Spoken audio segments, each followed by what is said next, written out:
Let's talk about these two airlines specifically. The dots in blue are American Airlines major hubs. New York, here in LaGuardia and JFK, Chicago, Los Angeles, Dallas-Fort Worth, which is where they're based, and Miami, which gives them a lot of access into Latin America.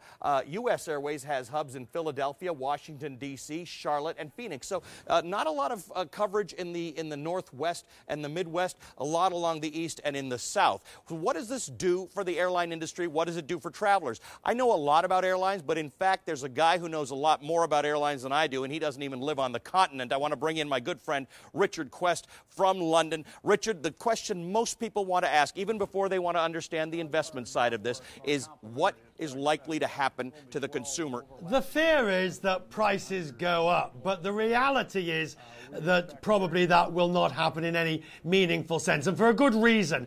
You have in American Airlines a bankrupt carrier that needs support. You have US Airways that is not able to be a full-service, full-throttle competitor against Delta and United. So putting American and US Airways together gives them heft. It gives them strength, and it allows them to go head-to-head. Now, there will be those routes. There will be certain routes where clearly one or other will have a competitive monopoly.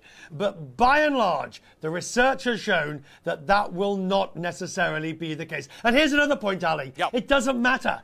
It's going to happen. 5 or 6 years ago, we said consolidation in the US airline industry was a necessity. So Delta bought Northwest. Continental and United merged. American and US Airways will complete the whole project and be the last major merger in the airline industry. Right, we're still waiting for the completion of Southwest with AirTran, but then that leaves just these airlines that we see right here. You're going to end up with 6 U.S.-based airlines. You operate out of Europe. Is 6 the right number for a continent, for a country of 310 million people? It's what is necessary to make them profitable with the vast hub and spoke networks that they have to run. If you take Europe, Europe's having exactly the same sort of consolidation. It's going around the British Airways alliances with Iberia, or the Lufthansa group, or the Air France KLM group. So consolidation is happening.